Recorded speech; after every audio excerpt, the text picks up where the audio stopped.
Hey, what's up guys? I'm working on this 1999 Chevy K1500. Going to show you how to replace the front wheel bearing hub assemblies.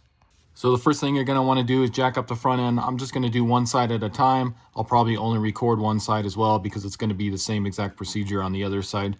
So I'm going to start out on this passenger side. I'm going to take my jack and I'll go directly underneath the lower control arm here, and then we'll also get a jack stand after I get this jacked up.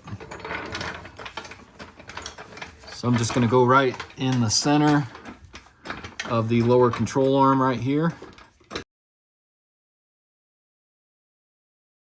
Next, I'm going to take my jack stand. I'm going to go right underneath the frame rail right here. Now this truck does have a pretty big lift on it, so I'm having to use my taller jack stands here. So I'm just going to go right there underneath the frame rail. I'm going to slowly lower this onto the jack stand, but I'm also going to leave the jack underneath that lower control arm just for some extra protection as well. So I'll slowly lower that onto the jack stand there. And then, like I said, I'll also just leave this jack underneath the control arm for extra protection. Now we can remove our wheel and tire. So as you can see, this does have aftermarket wheels on it. So the lug nuts for me are going to be 19 millimeter, but I believe the original ones were 7/8. So go ahead and remove your wheel and tire. Next, we need to remove the axle nut here, but I'm just going to take a little WD-40 or some penetrating oil, spray it on these threads here, just to help with the removal of this, because you can see these are pretty rusty. Just get some of that on there. Next, grab a 35 millimeter. Let's remove this axle nut. Now I'm going to use my impact for this. If you guys don't have an impact, you can have somebody inside the cab there just press down on the brakes. That way this doesn't spin on you, and then you can break it free with a breaker bar and a socket wrench.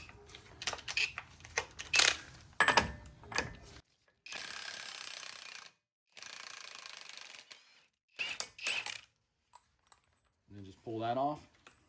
Next, come on the back side of the caliper. You're going to have two 3/8 hex bolts we need to remove. So let's remove those. And those shouldn't be on there too tight.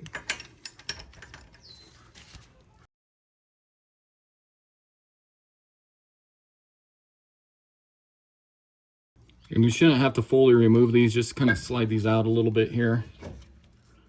So just kind of slide them out just a little bit like that. And what I like to do is just get like a block of wood, a 5-gallon bucket, just something like this, because I'm going to pull off the caliper here, and then I'm going to bring that over and set it on this block of wood. That way it's not hanging from the line here. So should be able to just slide this off of here from your rotor. I'm going to bring this over, and we'll just set that right there for now. And now you should be able to remove your rotor. As you can see, this pretty much fell off when I was pulling off the brake caliper here. So just slide that off. Next, I'm going to get my drip pan under here. I'm just going to take some more of this WD-40 or penetrating oil, and I'm going to spray all along where this hub is, because a lot of times these get seized on there. So I'm just going to spray that down in here, just kind of let that soak so it's easier to remove. And then you got a bolt here, another one right here. Just get some of that penetrating oil working on there, and then you'll have another bolt right in here. So while we let that penetrating oil soak, let's pull the ABS wire off so we can disconnect that up there, because the new hub's going to come with a new ABS sensor. So grab a 1/2 inch or a 13 millimeter, and let's remove this nut right here. And you can pull this line off. Looks like it was in this clip, so you can pull it out of that clip. I'm just going to set this right here so I don't lose it. And then you just follow this line up. So it looks like we need to take it off this bracket right here. So again, 1/2 inch, 13 millimeter. And it feels like, so there is a nut on the back side here. So let me grab a wrench. So I'm just going to take a small adjustable or crescent wrench here. Get on the back side of this. And then just pull this off of here.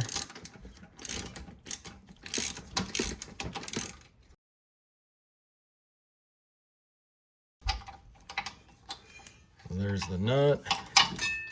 Pull this bolt out of there. So now that's undone from there. So then just follow that up, and then you're gonna have this connector right here. So all you do is just lift up on this tab and then pull out. And then you can grab this out of here.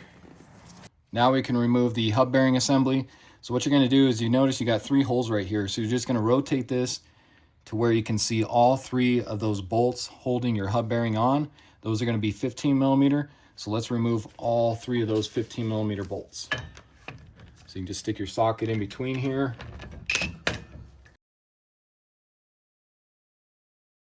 So just like that.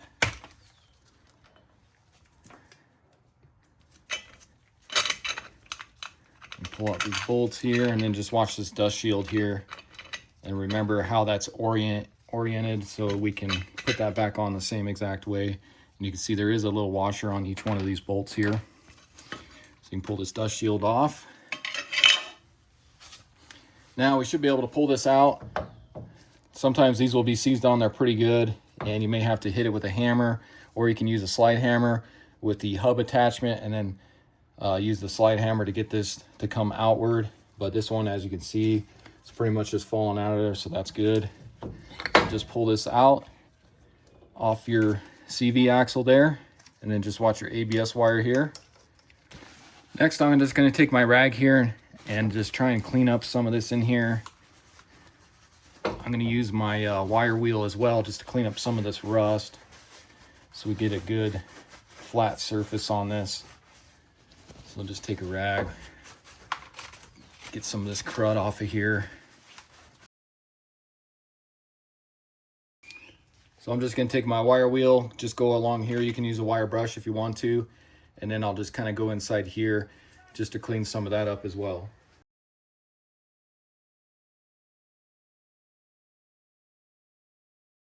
Next, I'm going to take some copper anti-seize here, and I'm just going to do a light coat on the inside where this bearing is going to ride, the hub assembly there. So I'm just going to do a light coat inside here. That way it's just easier for whoever has to remove this next time. And then I'll also just go right along here now that this is all cleaned up and the rust is off of here. So now let's take a look at our new hub bearing assemblies. So I got these off of Amazon. I'll put a link in the description, but these are from Moog. It's going to be part number 515024. It's going to be the same part number for both the passenger and the driver's side. I've always had good luck with Moog, never had an issue with them. They seem to be pretty good. And if you just compare it to the old hub bearing assembly here, you can see it's pretty much exactly the same thing. Get this ABS wire undone here. So you just want to make sure that lines up pretty much the same way. You got the same clips and all that kind of stuff on here. And then this is also a 6 lug.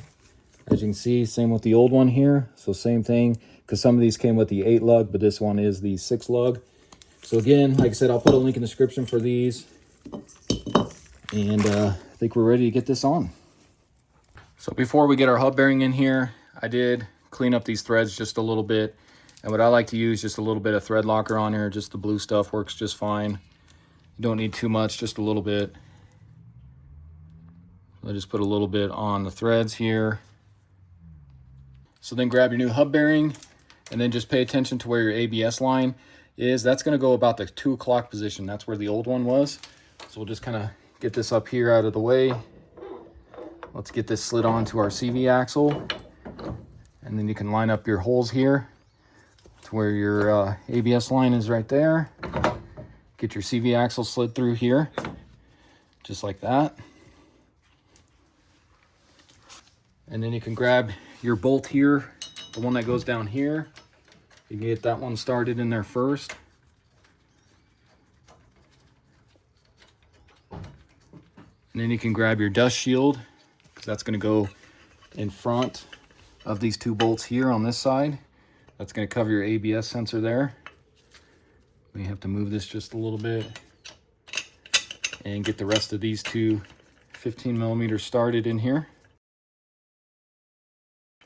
Now what I'm going to do is I'm just going to get these snug. I'm not going to crank down on these because we are going to torque these. So I'm just going to lightly put these in here.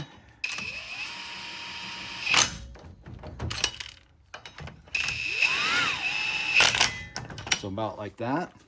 So then grab your torque wrench and we're gonna torque those to 133 foot-pounds.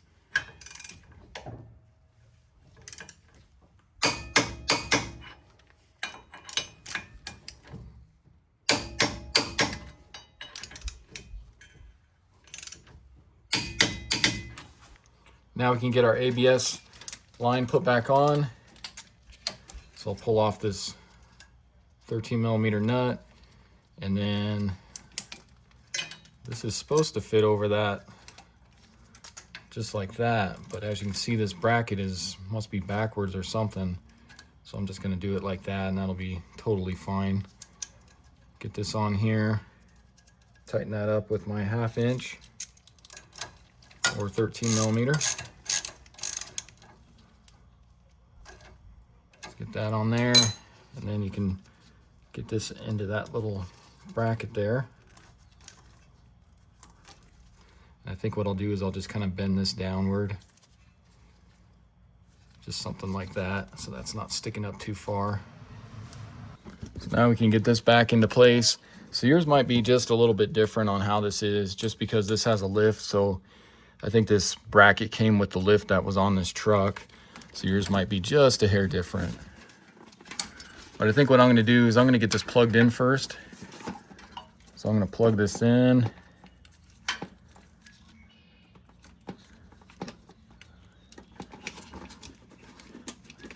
So get that plugged in and make sure that clicks in there too. Just like that. Now, if you notice, there is this tab which was missing on the old one. That's gonna go into this hole right here. So that little push pin, just stick that in there. Now let's get this back on here to this bracket. So that was sitting on there, kind of like that. Let me bring this brake caliper in just a little bit, because that's putting some stress on that. So I'm gonna get this back onto that little bracket there, and then get this on here.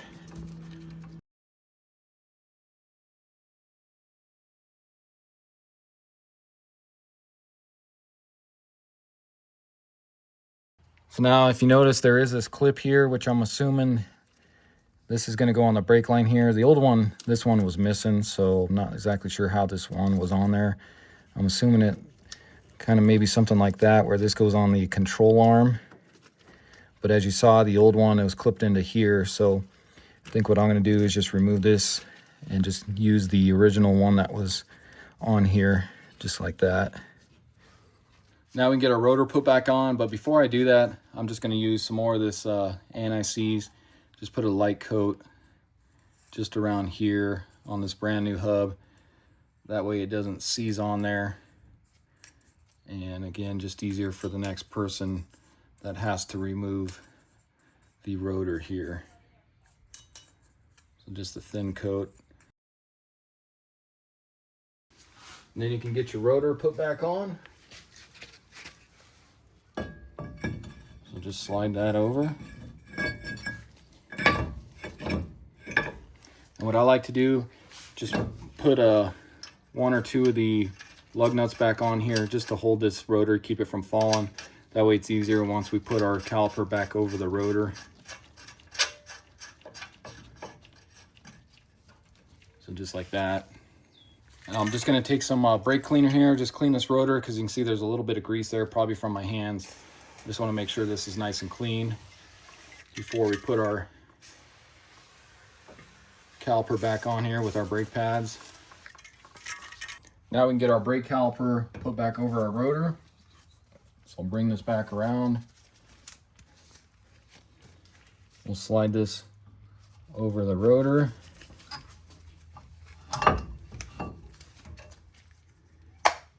Just make sure your brake pads are clicked in all the way here. Slide this back over the rotor. Get that slid on there. Then grab your 3/8 Allen and let's get these started. And we'll get them snug, and then we'll torque them as well. You may have to just pull out a little bit on the caliper just to get these to line up where they need to be. And then you can get them snug.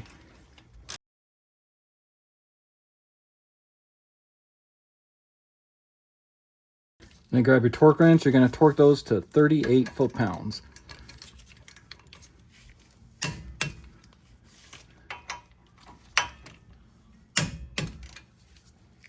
And then I'm just going to spray this one more time with some brake cleaner just to make sure I got all that grease and oil off of the rotors here. Throw some in here on my pads as well. Grab your 35mm axle nut. Get that going on there. And then I'll just get this snug and then we'll torque it as well. So I'm just not going to get that too tight because I want to make sure that's the correct torque. So now you can remove this lug nut here. Because what I'm going to do is I'm going to get the tire put back on here. I'm going to have to take the center cap out on this wheel, get the tire mounted. I'm going to lower this to the ground, and then we're going to torque that axle nut with the tire on the ground, and then we can do the lug nuts as well. So then get your wheel and tire put back on. Again, like I said, I had to take out the center cap here just so I can get in there to tighten up the axle nut.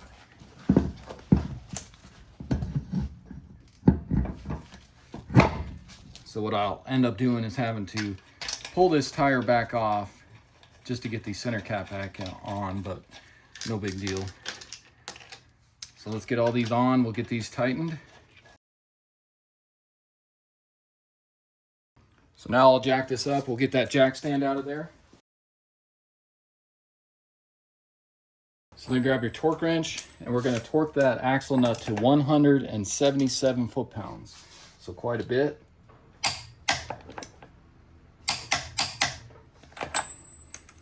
So now what I'm going to do is I'm going to jack this back up, take this wheel and tire off, put my center cap back in the wheel, and then I'll get it back on, and then we'll torque those lug nuts.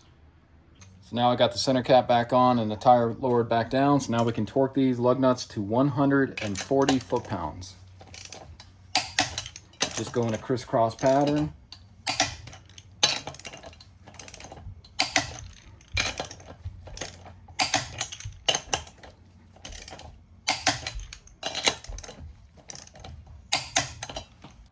All right, guys, so I'm going to go ahead and knock out the driver's side really quick. Again, that's going to be the same exact procedure as the passenger side, which I just did, so I'm not going to record that. But again, this was a 1999 Chevy K1500. Showed you how to replace the front wheel bearing hub assemblies. Super easy on these trucks. I wish they still made trucks like this where it's just so easy to do maintenance like this on these. So I hope this video helps you out. If it does, hit that subscribe button. Check out my other videos. I got quite a few on this truck, so check those out when you get a chance. And I'll see you in the next video. Thanks for watching.